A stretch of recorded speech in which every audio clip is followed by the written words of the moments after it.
इस देश का राष्ट्रवाद क्या है, इस देश के समाजवाद क्या है, इस देश के गांधीवाद क्या है, इस देश के अम्बेडकरवाद क्या है। कोई समाजवाद का झंडा लेके घूम रहा है, कोई राष्ट्रवाद के झंडा लेके घूम रहा है, कोई अम्बेडकरवाद के झंडा, सब झंडा लेकर संसद विधानसभा में बैठता है, लेकिन इस देश के आम जनता के बच्चों को पढ़ने का व्यवस्था इस देश में है कि नहीं, कोई पूछने वाला नहीं है। किसी को मतलब नहीं है, न किसी पत्रकार को मतलब है, नहीं देश के किसी पब्लिक का मतलब है। और संसद विधानसभा में बैठे हुए चोर लुटेरा बेईमान से कोई सवाल करने वाला इस देश में नहीं है।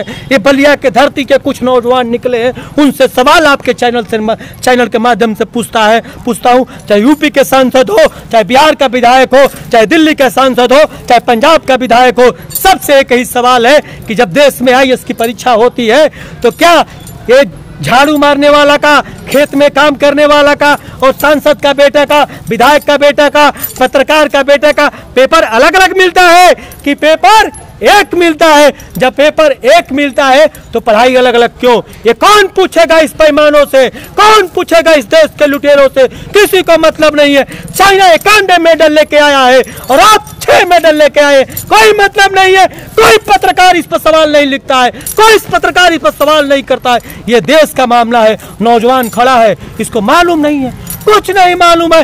ये तो जींस पहनेगा, टी-शर्ट पहनेगा, बैरिया के चौराहे पाएगा और पान खाएगा, बढ़िया छोला खाएगा और कहेगा कि हमको नेतागिरी से मतलब नहीं है। सब क्यों पैदा हुए इस देश में?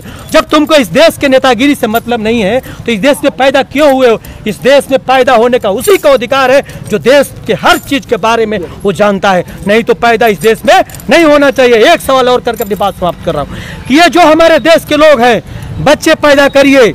इस देश का संविधान का नियम है, रामायण और महाभारत में लिखा हुआ है, जब बच्चा पैदा करिए, लेकिन बच्चे को पढ़ने का व्यवस्था जिस तरह आपका सांसद का बेटा का है, जिस तरह विधायक का बेटा का है, उसी तरह आपके बेटों की व्यवस्था होना चाहिए। और नहीं तो आपको बच्चा पैदा करने का कोई अधिकार नहीं है।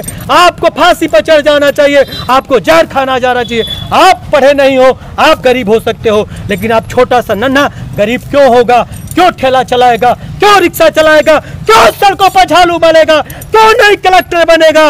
ये सवाल आपके बीच में लेके आए। जय हिंद, जय भारत। इस महान सपूतों को भी प्रणाम करता हूँ। इनके परिवार वालों से पूछ लेना कि सांसद बनने के लिए नहीं शहीद हुए थे, 18 लोग मरे गए।